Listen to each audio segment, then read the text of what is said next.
Dave Douglas, an administrator of a Christian school, told the story about the day there was a knock, he said, at my office door.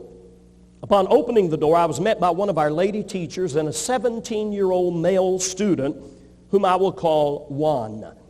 The very firm voice of the lady teacher exclaimed, "Sir, this young man refuses to do any work in my class and is totally defiant toward me." The hardened look on Juan's face was evident. He was definitely a defiant student. I excused the teacher, told her I would take care of the problem.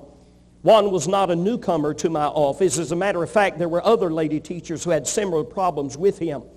He was really at the end of his rope. He knew it. I knew it. His anger and defiance was always directed toward lady teachers. Our male teachers never had a problem with him. I made a phone call to our Spanish pastor at the church. I knew that he had been working with Juan as well, and within an hour the Spanish pastor was in my office. Juan had a choice to make: immediately change his behavior or return to the public school system. For 25 minutes, the Spanish pastor counseled with him. As he spoke with Juan, I listened, and it became very clear to me as they talked what his problem really was. When the Spanish pastor had finished speaking to Juan, there was a moment of silence, and then I asked Juan a key question in a very calm, deliberate voice. In Matthew chapter 5, 6, and 7, Jesus delivered what was probably the greatest sermon of all of history to a crowd of people on a mountainside.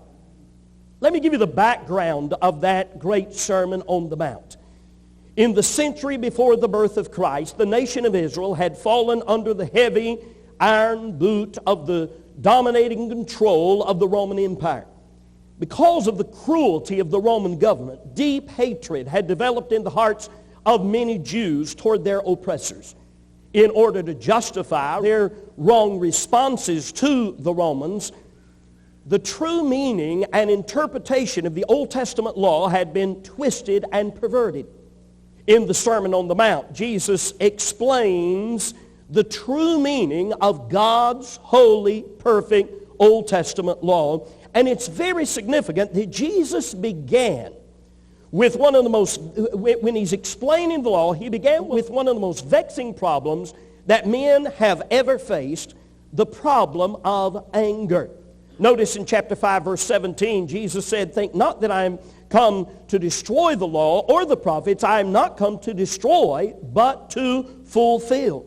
Verse 20, "For I say unto you that except your righteousness shall exceed the righteousness of the scribes and the Pharisees," they're the ones been teaching the law, "ye shall in no case enter into the kingdom of heaven. Ye have heard that it was said by them of old time, Thou shalt not kill, and whosoever shall kill shall be in danger of the judgment. But I say unto you that whosoever is angry with his brother without a cause shall be in danger of the judgment. And whosoever shall say to his brother, Raca, shall be in danger of the council. But whosoever shall say, Thou fool, shall be in danger of hell fire. Therefore, if thou bring thy gift to the altar." Now, sometimes we separate verses 21, 22, and then we separate out 23 and 24. But notice that they fit together. Whenever you see a therefore, you say, what is it there for? What went before it? And the discussion about anger goes before verses 23 and 24. Notice, therefore, if thou bring thy gift to the altar, and there remembers that thy brother hath aught against thee, leave there thy gift before the altar, and go thy way. First be reconciled to thy brother, and then come and offer thy gift. I want to explain to you what anger is and does, and tell you how to be delivered from anger.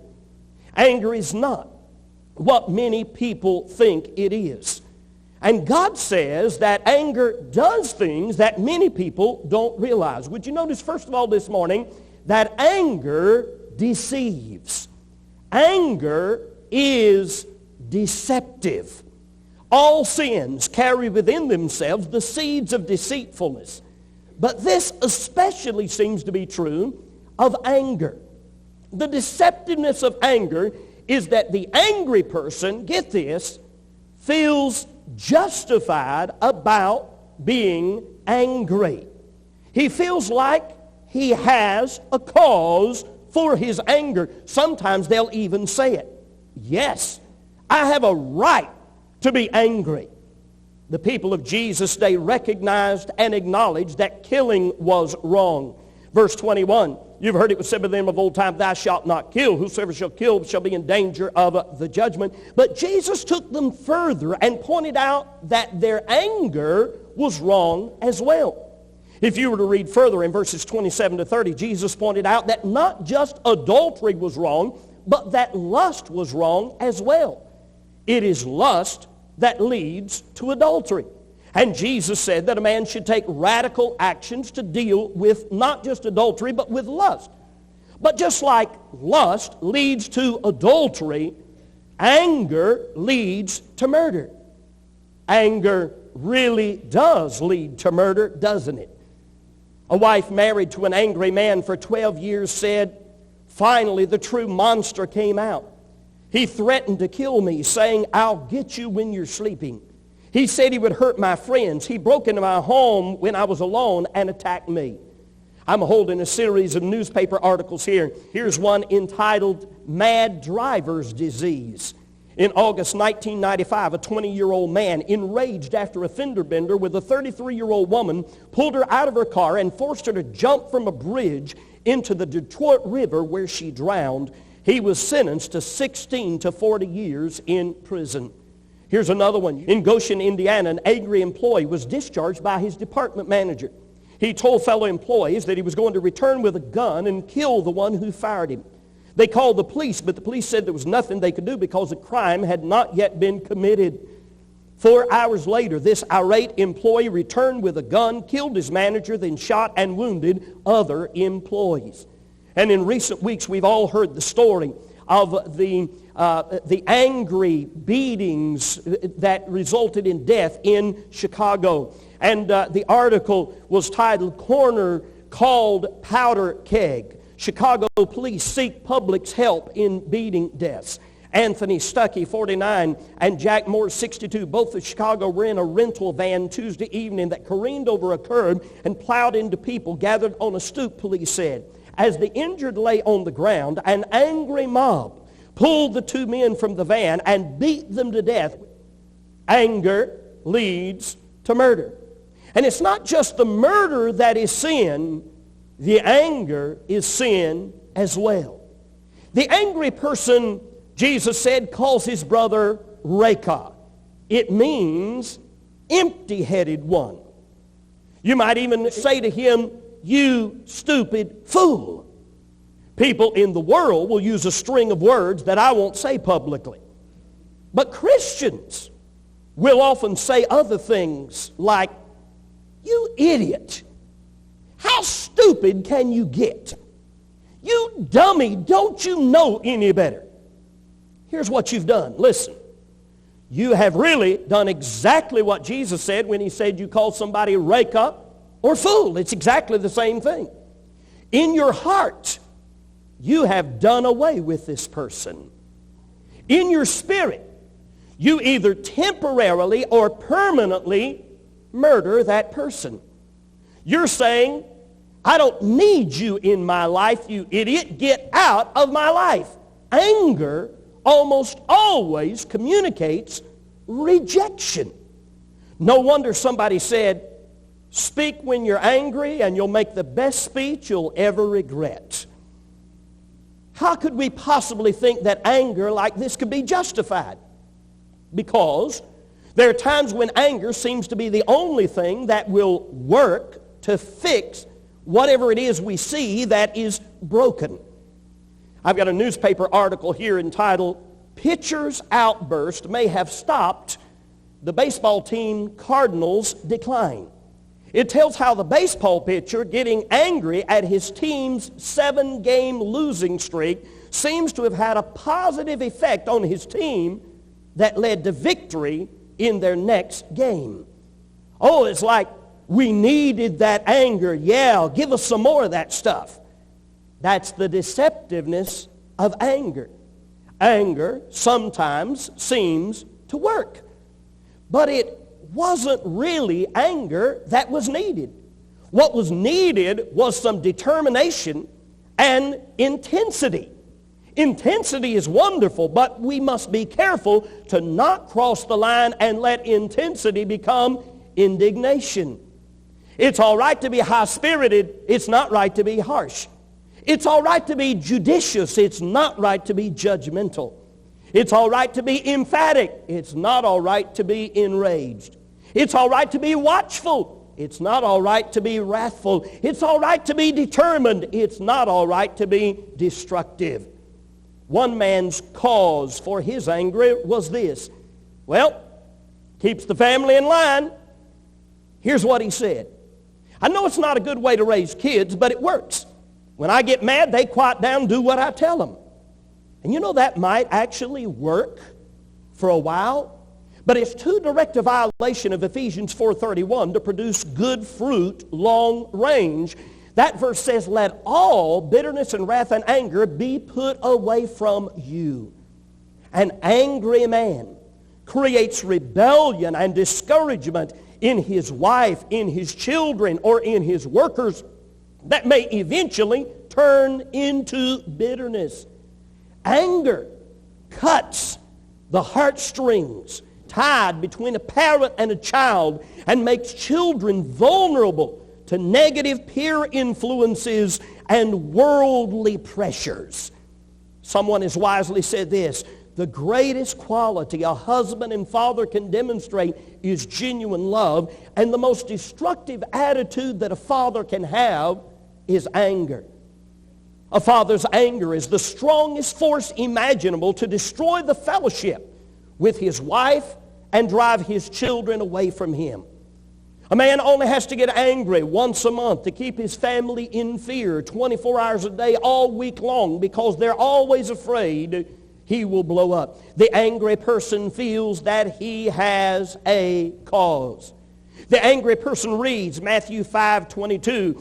I say unto you, whosoever is angry with his brother without a cause shall be in danger of, and so on. And the angry person reads that and says, but I have a cause. Might be interesting for you to trace that phrase, without a cause, throughout the Bible. It actually occurs 8 times in the Bible, 6 in the Old Testament and 2 in the New Testament. The first time it occurs in 1 Samuel 19:5, Jonathan said to his father, King Saul, wherefore then wilt thou sin against innocent blood to slay David without a cause? Then 5 times in Psalms, David said that his enemies hated him without a cause. In John 15:25, Jesus said, they hated me without a cause. Did you notice the meaning of the phrase, without a cause? In all 8 cases where it occurs in the Bible, it means there is no cause. There is no cause for anger. There is no justification. Father, there is no justifiable cause for your anger. Mother, there is no justifiable cause for your anger. Husband, wife, there is no justifiable cause for your anger. Son, daughter, there is no justifiable cause for your anger. You can't defend it. Employer, employee, you cannot righteously, biblically defend anger. Psalm 37:8 says, cease from anger and forsake wrath. James 1:20 says, for the wrath of man worketh not the righteousness of God. I was in Oak Harbor, Washington some months ago. I'd preached 4 days and given 6 key messages. And the last night, we decided to have a question and answer session. And a man stood up and looked at me and said this, Pastor Davis, I work hard all day. I come home tired. I find the kids haven't done their jobs. I tell them and they just sit there. When I raise my voice and get angry, they start to move. How do I get them to obey without getting angry? Now, I'll tell you later what I said to him, but would you notice right there that that man felt like there was some justification for his anger? He's saying, there's a cause for this. It's the only thing that works. I've talked to other people who continually display angry or an angry spirit, but they just deny it. I know there are critics out there who will attack you anytime they get a chance and criticize even when there's nothing to criticize. I'm aware of that. But listen, if you wisely humble yourself to talk to one or more stable, godly Christians, and they lovingly share with you that you have a problem with anger and an angry spirit, then denial is very, very foolish on your part. You can deny the most intense anger or wrath anywhere around if you choose to. I read about a man who would pound his fist on the table, turn red, and scream, "I'm not mad, I'm not mad, I'm not mad." He was mad. The problem with denial of anger, or even justification, is that it renders you then helplessly a slave in bondage to your sin. Then your sin not only leaves you in bondage, but also affects all those around you as well. Those in your outer circles of acquaintance will probably see your problem, just love you anyway. Those in your inner circle of acquaintance may also love you and may love you deeply and intensely, but are probably going to be damaged by you. Let me illustrate something that I thought of in relation to that. I've seen people who got cancer and died because of being around someone else's cigarette smoke. The secondhand smoke, for some reason, was more deadly to the person close to the smoker than to the smoker himself. And you know, I've also seen people who survived anger of their own. I didn't say it didn't affect them. I said they survived it, but those around them did not. I would submit to you that the number one thing killing spiritually children in Bible-believing homes and churches is the anger of one or both parents. Anger also destroys the spirit of oneness between a husband and wife. And I can't imagine anything more important than that for a husband and wife. Parents think that their wrath is justified by their child's disobedience or rebellion. The truth is, in most cases, the disobedience and rebellion is caused by the anger and escalates the anger until the parent's anger and the child's rebellion are having a feeding frenzy of intensity back and forth, encouraging and building and encouraging and building. In Proverbs chapter 22, verse 24, it says this, "Make no friendship with an angry man." It means don't be real close to an angry person. Don't pasture with him, graze with him, or feed with him. "And with a furious man thou shalt not go, lest thou learn his ways and get a snare to thy soul." Lest that the word ways there means path or road. What happens if you're continually spending lots of time with an angry person? You'll become like him. You will start walking on the same road that he is walking on. I began with a story about a young man who was so angry at the lady teachers. And when this man sat and listened for a while, finally he looked at one and asked a key question in a very calm, deliberate voice. He said, "Juan, could I ask you, when you were young, did your father beat your mother?" And Juan quickly, he said, turned to him with a startled expression, put his hands over his face, and burst into tears. What happened to that boy? 17-year-old young man. He walked the same path with an angry father until he became like him. The hostility and anger his father displayed toward his mother had become a part of him. He was now treating women like his father had treated his mother. For many years now, we've been counseling parents with rebellious teens. I've seen teens who it seemed would have rebelled no matter who had been their parents. But I have to tell you, those are the rare cases. And young people, listen to me. While I'm here, let me say that when you stand before God, God isn't going to ask you if you had a good excuse for your problems. Young people, when you stand before God, God's not going to ask you if you had a good excuse for your rebellion, your disobedience, your bitterness, your bad attitude, your anger, whatever. There have been many young people who came from homes where one or both parents were lost, and or angry and or immoral type people. And yet those young people became humble, kind, godly, meek, character, mature Christians. In other words, you have no excuse before God. But parents, you and I have a responsibility before God to not use anger with our mates or our children. Seldom have I seen angry parents with rebellious youth who turned around their children unless and until the parents made it a bigger goal to conquer their own anger than to conquer the child's disobedience. Usually what happens is they just keep focusing on the child's disobedience, and they continue with the angry words and the angry spirit, and the child, even if the child wants to turn around, it's like, I can't turn around. I might want to, and I can't. Did you notice what Jesus said in Matthew 5:23? If thou bring thy gift to the altar, and there rememberest that thy brother hath aught against thee. You come to offer your gift, whatever it is. And then you remember. Maybe it's service, maybe it's time, maybe it's money, maybe it's prayer, whatever it is. You come to offer that gift to God, and you remember your brother has something against you because of your anger. That's the context. Leave your gift at the altar. Confess your sin of anger. Go to your brother. Confess to him. Then come and offer your gift. Jesus says he wants you to deal with your anger before you bring acceptable gifts to him. Matthew 12:7 ties in here. Jesus said, I will have mercy and not sacrifice.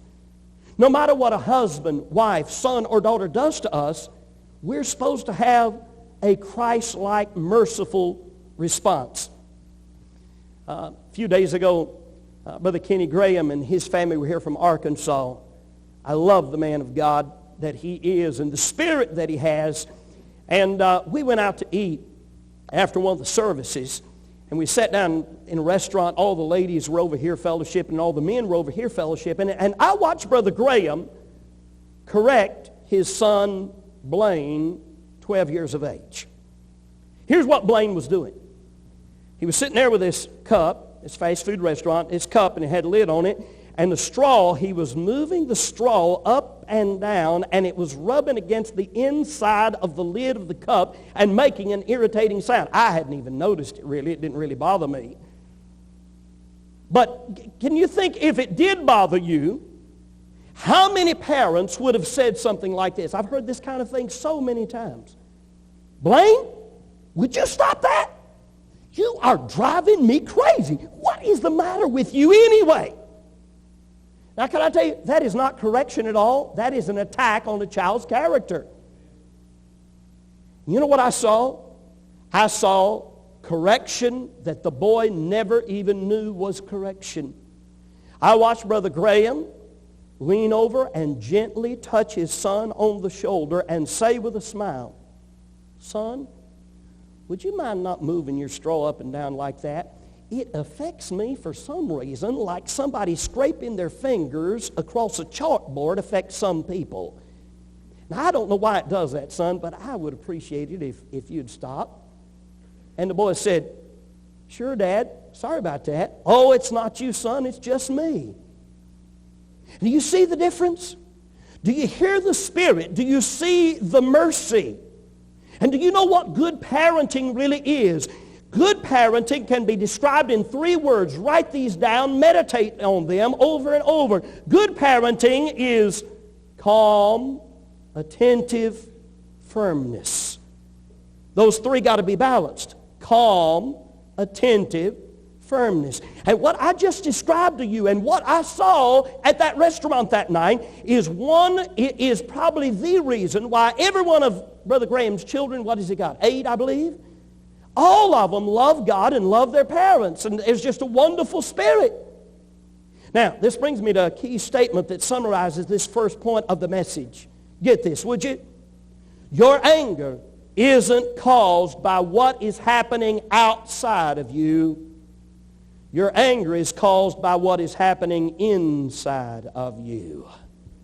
Listen to it again. It's a very important statement. Your anger is not caused by what is happening outside of you. It's caused by what is happening inside of you. Anger deceives concerning its justification, concerning its presence. And then anger is described in the Bible in some unusual ways. Do you know God uses at least, I think there's many more than this, but I found at least 5 different illustrations God uses to describe anger in the Bible. The first one I'd point out to you is found in Proverbs chapter 25, verse 28. And that is, anger is described as a city without walls. Listen to this. He that hath no rule over his own spirit is like a city that is broken down and without walls. Anger doesn't just destroy you. It primarily makes you weak and vulnerable so that you and those under you, under your authority, can be destroyed. Think of the Bible illustration of Jericho. The city of Jericho was a fortress. It was impregnable. There was no way the children of Israel could have conquered it. But when the Israelites marched around 7 days, and then on the 7th day marched around 7 times, blew the trumpets and shouted, and the walls fell down flat, when those walls were down, suddenly no one and no thing in that city was safe. And he that hath no rule over his own spirit is like a city broken down without walls. Angry person, no one and no thing under your authority in home or church or business is safe, including you yourself. Angry people are far more likely to have high blood pressure, heart attacks, strokes, and so on. I read that an angry person, when he displays anger, he gets little nicks on the inside of the vessels around his heart. And if he stays angry, continues to manifest anger, those little nicks will not heal themselves. A congregation of people were asked, how many of you ever yielded to some addiction after getting angry? And many hands went up. Why did those hands go up? Because once the anger is displayed, the protection is down. The walls are down. You are vulnerable. You are open. I talked to a mother who told me that she and her husband had lost 5 of their 6 children, she told me, because of their anger. She volunteered it. And their oldest child, age 28, a daughter, had been granted custody by the courts of their youngest daughter, age 16, 2 years earlier, because of the parents' wrath and anger. Now the oldest daughter, living in an immoral lifestyle, and the mother wants to go to the authorities and get the 16-year-old back for her protection. Of course, that sounds like a good thing to do. I talked for a little while, and then I said, I think I need to ask you, ma'am, how are you doing with your anger? She said, lots better. I said, ma'am, when was the last time you had any type of angry outburst at all? And she, well, last Saturday. And I replied, sadly, ma'am, I'm sorry, but it's too late. You're done. God gave you 2 years to change, and you didn't. And the authorities are probably not going to give you your daughter back when those around you will testify that you still have a problem with anger. You know what anger did in that home? It took away all the defenses. The walls were wiped out to protect the family, and Satan destroyed all 6 children. And that is not an untypical story. It is too much a typical story in our day. Anger is a city without walls. Anger is, secondly, an unbearable load. Listen to this verse. Proverbs 27:3 says, a stone is heavy, and the sand is weighty, but a fool's wrath is heavier than them both. Ben, you look pretty capable. Here, I got something for you. Stand here and hold this for a while, would you please? There you go. All right. And there you go. That's a little easier for you. Stand right there. And Daniel, Let's see. You stand right there. There you go. Stand right there. Now, guys, all you have to do is just stand there and hold it. A stone is heavy and sand is weighty, but a fool's wrath is heavier than them both. And the word heavier there means massive, abundant, burdensome, difficult, and oppressive. Can you imagine this young man carrying this rock around all day long? Can you imagine this fella carrying this rock around? I want to tell you, this baby's heavy. That one's not light. He's not going to have too much trouble with that. Can you imagine a little guy, 3 or 4 years of age, carrying this rock around all day? All day. He can't ever put it down. He starts to put it down. His parents says, pick it back up. Pick it back up. Carry it, carry it, carry it, carry it, carry it, carry it. And a child who lives with an angry parent is always carrying a rock. He never gets to set it down. He can't, when he's asleep, he's got the rock laying on his chest. He's always carrying a rock. He can't lay it down. He's always carrying this rock. I can't put it down. You've got to hold it there. All right? How you doing anyway? Good to see you. There have been times, listen to me, there have been times I wished I could have taken a picture of a child's face when his or her parent were angry. And then, how we doing over there, man? Starting to feel it. Starting to feel it. I say, okay. And then I'd love to come back later and let the parents study the picture and see the totally unbearable load they have put on their child. My girls, long ago, forgave their dad. But there are times when I still can remember the look of fear on my girls' faces because I used to justify my anger. I can still right now, standing here, see the look of fear on my girls' faces because they did something I didn't like, and I said, what is the matter with you? Anger is one letter short of danger. And you know, younger men, generally speaking, more likely to get angry than older men. Not always. But younger men have drive, energy, vision, determination, generally speaking. There were 4 men who came to comfort Job after he lost all his flocks and herds, then lost his children, and then lost his health. And the youngest of the 4 was Elihu. And because he was youngest, he waited and spoke last. 3 times in 3 verses, the Bible says Elihu's wrath was kindled. Job 32, 2-4. He was angry at Job, angry at Eliphaz, Bildad, and Zophar. His anger was totally unjustified. He was wrong. When I shared that with someone, they gave me this observation. They said, you know, Brother Davis, have you noticed that anger continues till all the children leave home, and then a fellow will tend to settle down somewhat? He said Satan's goal in stirring the anger was to destroy the possibility of a godly seed. Anger is not only a city without walls, not only an unbearable load. How you doing? It's getting unbearable. What if he had to carry this all the time? I think we'll just let him stand there and hold it for just a little while longer. If it becomes, don't drop it. If it becomes too much, set it down, all right? How you doing there, Caleb? You're doing good. That's not too bad. And you know what? This is a picture. There are different levels of anger, but I don't care how big your anger is. After a while, it's going to get to be too much.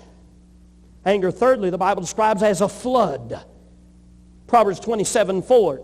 Wrath is cruel and anger is outrageous. And the Hebrew word means like a downpour or a flood. A powerful flood has the capability of washing away homes, churches, businesses, bridges. I had a nice bridge that one of the men of our church built for me across my little creek. Been there for several years. Huge flood a few weeks ago picked up this big bridge. A big, huge, heavy wooden bridge that we made. Nothing like what the highway department has, but a nice, sturdy one. Picked that thing up and moved it 50 yards downstream. Now I'm trying to figure out how to get the thing out and what to do with it. Do you realize the power of water? Do you realize the power of a flood to wash away everything in its sight? God used the picture of a flood and water to destroy the whole world at one time. There is no such thing as a little anger. Anger is, this boy's going to pass out here. Let me help you set that down. Anger is a heavy, man, I've forgotten how heavy that baby was. Thank you. Give that boy a big hand, all right? Anger is a heavy burden. Anger is a destructive flood. We're going to see how long these fellows last. All right? I remember talking to a fellow a number of years ago who was a member of our church at that time. He and his wife were having problems. I counseled with him several times. He's one of the nicest guys I've ever known in my life. He and his wife were having problems, but we were making some real headway. We had an appointment before church on a Wednesday night. And in that 30-minute appointment, in the middle of that appointment, that fellow became angry. And in the midst of his anger, he started doing exactly what Jesus pictured right there. He was using different words, but he was calling his wife Reka and fool. That's really what he was doing. His words were harsh and bitter and hateful. He cut her off. He murdered her in his heart, and in 5 minutes of anger, he undid 5 weeks of counseling. Anger is described forth as a poisonous snake. Proverbs 27:4, wrath is cruel. And one form of that Hebrew word cruel is used in Deuteronomy 32:33 to refer to the cruel venom of asp. When King Saul got angry at David and tried to pin him to the wall with a javelin, that anger was like a deadly snake striking at its prey. I talked to a mother with a 19-year-old son and 2 daughters, ages 15 and 12. The 15-year-old had run away from home 3 times in about as many months. When I asked the mother if she had a problem with anger, she said, well, yes. I'm facing a jail sentence right now for my anger. I kicked a policeman the last time we had a problem and needed police around here. Somebody said when a man gets mad, he goes mad. And the 5th picture of anger to me is the most picturesque of them all. The Bible picture, and I want you to turn back and see it, in Job chapter 41, the Bible picture of an angry person is a fire-breathing dragon. Listen again to Proverbs 27:4, wrath is cruel. And yet another form of that Hebrew word for cruel was used in Job 41:10 to refer to the fierceness of Leviathan. Are y'all doing all right? Is it starting to get a little heavy? It's starting to get a little heavy. Starting to get a little heavy. All right. Dr. Henry Morris said this. Leviathan was a real animal, presumably the largest and fiercest of all the aquatic dinosaurs, probably capable of breathing out fire. You say, fire-breathing dragons are just legendary creatures. No, you don't realize it. All those pictures from ancient history must have some basis in fact. Dinosaurs and men definitely lived together. And these pictures of fire-breathing dragons are probably rooted in real fact. And notice in Job chapter 41, verse 19, how God describes Leviathan. Out his mouth go burning lamps, and sparks of fire leap out. Out of his nostrils goeth smoke, as out of a seething pot or cauldron. His breath kindleth coals, and a flame goeth out of his mouth. You say, that couldn't ever happen. Well, let me give you a little comparison, because we have a little creature like that is not extinct, is alive in our day, a little creature called the bombardier beetle. That little guy is armed with a very impressive defense system. Whenever threatened by an enemy, the bombardier beetle blasts irritating, odious gases 212 degrees Fahrenheit. Out from 2 little tailpipes, right out of his little rear, right into the unfortunate face of the would-be aggressor who decides he's going to leave him alone. Now, don't you know, incidentally, evolution can't explain how that little beetle came into existence. It's impossible. Because he had to have all this all at once, and it could not have evolved. If it had evolved a little at a time, it would have blown him up while it was evolving. Had to be there all at once. But that little bombardier beetle is able to eject this power. Don't you know the same God who made that also made a fire-breathing dragon? Anyway, we are technically, biblically correct to compare an angry man to a fierce, fire-breathing dragon. You remember Herod in Matthew chapter 2 when the wise men who had talked to Herod earlier didn't return? He became exceeding wroth. What did he do? He sent forth and slew all the children that were in Bethlehem and all the coast thereof from 2 years old and under. Herod's wrath was like that of a fire-breathing dragon, killing all these babies. A pastor and his wife came to me. His children were rebellious. His wife was afraid of him. She said, Pastor Davis, if he can't control the situation, he loses control of himself. She said, I had a pet dog. I'd asked for an illustration. She said, I can give you a lot of them. She said, I'll give you the worst one. I had a pet dog. I loved her. The children loved her. She was the family pet. She got out in the yard one day and killed one of our chickens. My husband got angry. Then she did it again, and he got more angry and threatened to kill her. I told him, honey, you can't do that. She's like a part of the family. Well, she slipped out of the house, killed a chicken the third time, and she said, I couldn't stop him. I was crying. I was begging. The children were crying, but he walked out in a rage, took the shotgun, and blew away the family pet. That man kept his chickens, but he lost his wife. And the last time I talked to the family, 2 of the 3 children wouldn't have anything to do with the father either. And the wife and daughter had orders of protection from the government against the father coming around. He was a fire-breathing dragon, and yet every time I talked to him, I was having to convince him he had a problem with anger. He could not see it. Just couldn't see it. How y'all doing? You ready to give it up? Give him a big hand, would you? Good job. You remember I told you about the fellow I was in another state? He said, I come home tired. The kids haven't done their job. I tell them to do it. They sit there. When I raise my voice, get angry, they move. How do I get them to obey without getting angry? And I said, sir, the children are responding that way because that's the way you've trained them to respond. The biggest thing you've got to do is retrain yourself, not them. If you retrain yourself, then you can retrain them. Here, let me picture it for you. You come home, you're tired, the chores are not done. Don't get angry. You just keeping this getting worse. Softly tell them once to do the chores. If there's no response, calmly get up and take them by the hand and go do the chores with them. Do this consistently and kindly over and over every night until they learn. Another man spoke up and said, well, then where does spanking come in? I said, when a child has been trained and learned to do right and deliberately disobeys, then you calmly, firmly spank for disobedience.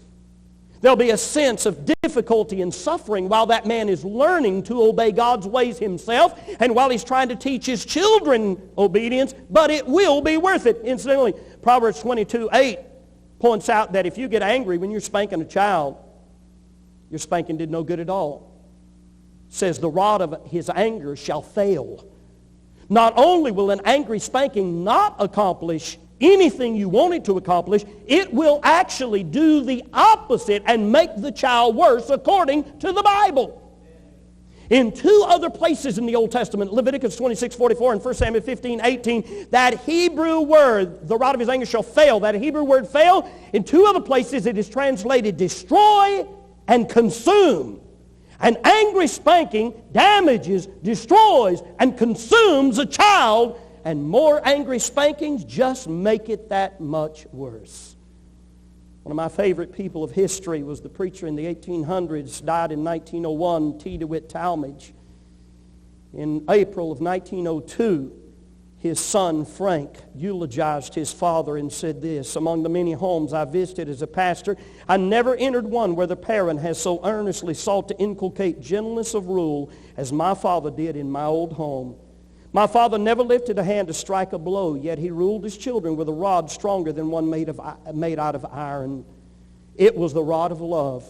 My sisters and myself had but one fear in reference to my father's life. We were afraid to do anything wrong for fear of seeing a wounded look pass over his kind face, which to us always reflected the light which shone from the divine face of Christ."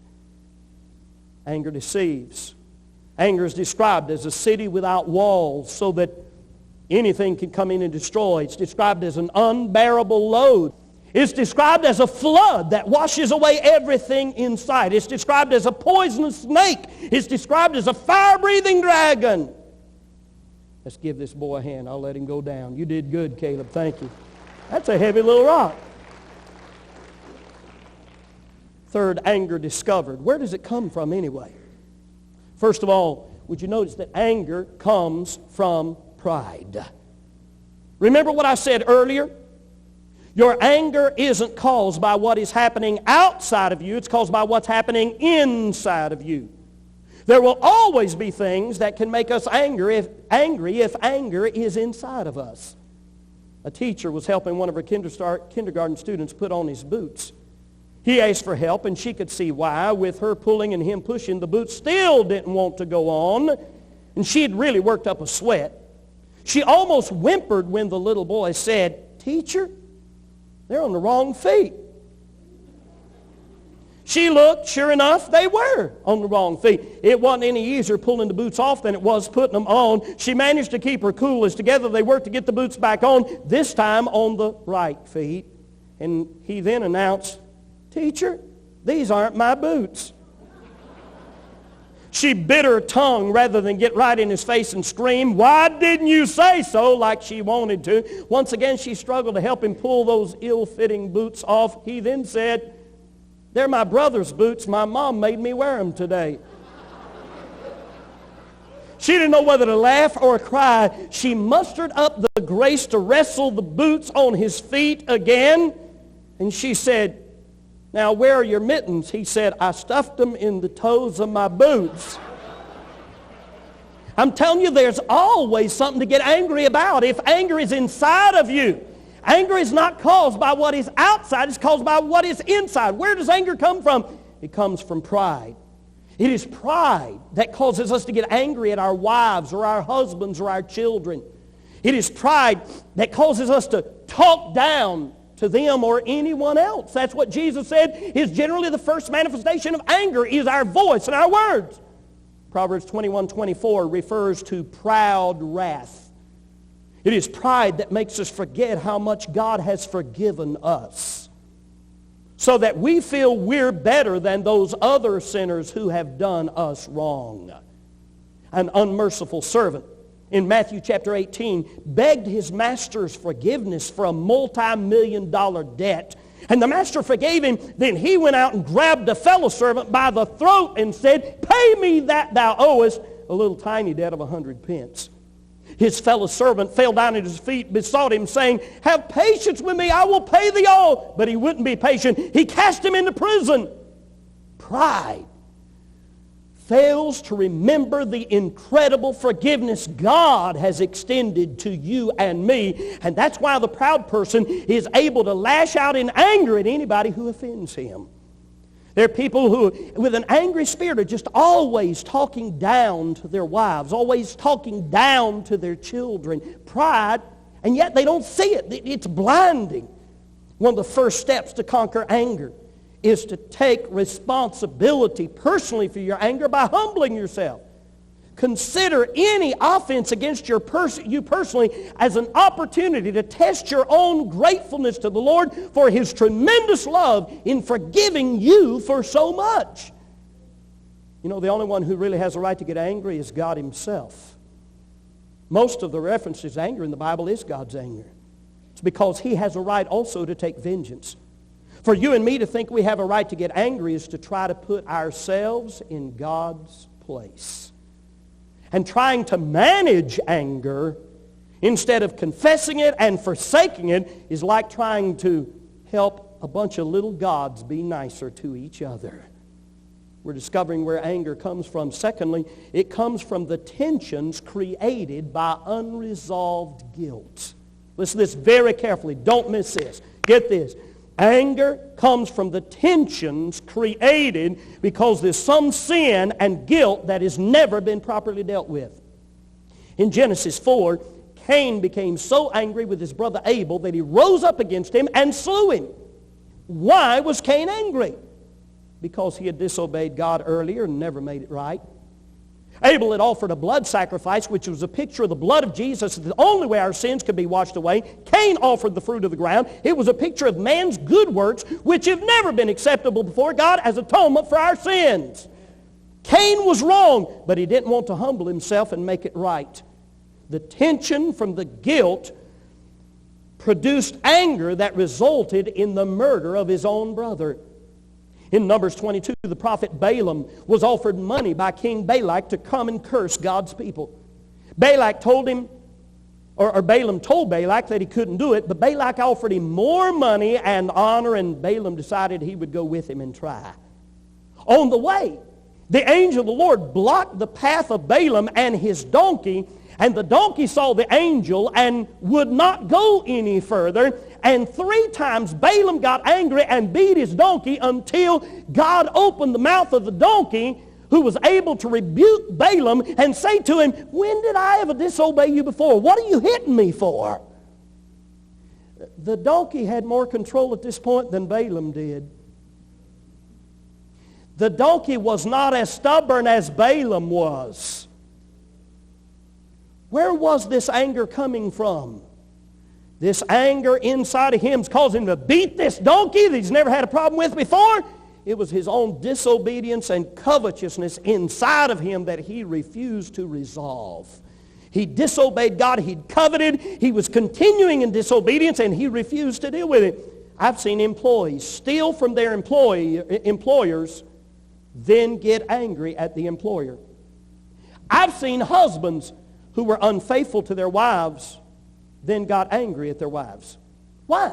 The tension of unconfessed sin and unresolved guilt from the past creates the anger. I've seen someone tell a lie on someone else and then get angry at the person they lied on. I've seen men get involved in pornography and then become angry at their family. The tension of the unconfessed sin, the unresolved guilt. Proverbs 26:28 says, "A lying tongue hateth those that are afflicted by it." Somebody will tell a lie on you, then get angry at you. Probably the clearest illustration of this was David. David was a man after God's own heart. He was a righteous man and a righteous king. But in 2 Samuel chapter 11, David committed adultery. Bathsheba then had her husband Uriah killed to cover it up. And 2 Samuel chapter 12 tells how Nathan went to David and talked to him and said to him, told him a little story about a king up on a hillside who had lots of things, and a little poor man down here in the valley who only had just a little bit, but they had one little lamb down there. The rich man had lots of lambs, and the rich man had company come, and instead of taking one of his sheep or lamb and feeding it to the man who'd come through, he went down in the valley and got the poor man's lamb and took that and killed the lamb that was like a pet to that family and fed it to his guests coming through. And David's anger was greatly kindled against the man, and he said to Nathan the prophet, "As the Lord liveth, the man that hath done this thing shall surely die, and he shall restore the lamb fourfold, because he did this thing, because he had no pity." Now wait a minute. Nathan looked at him and said, "David, thou art the man." But why did David pronounce this judgment? David knew God's law. And the sentence, watch this, the sentence David pronounced that day went beyond God's law.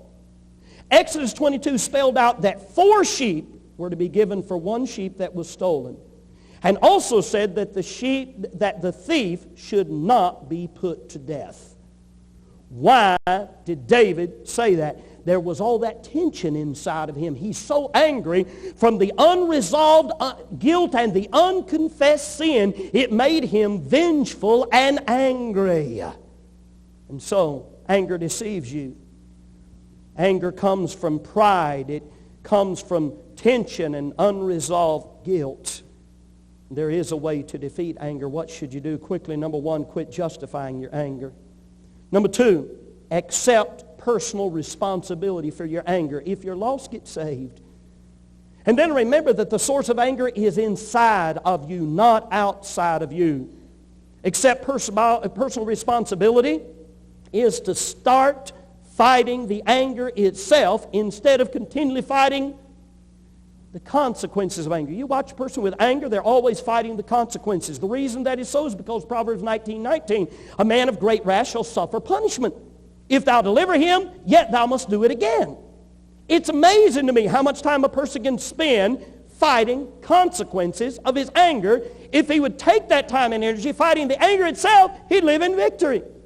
Number three, confess any pride by humbling yourself before God and others and asking for help. Number four, deal with any unresolved guilt from the past. Don't sweep it under the rug, bring it out and deal with it. Number five, forgive others who do you wrong and leave vengeance to God.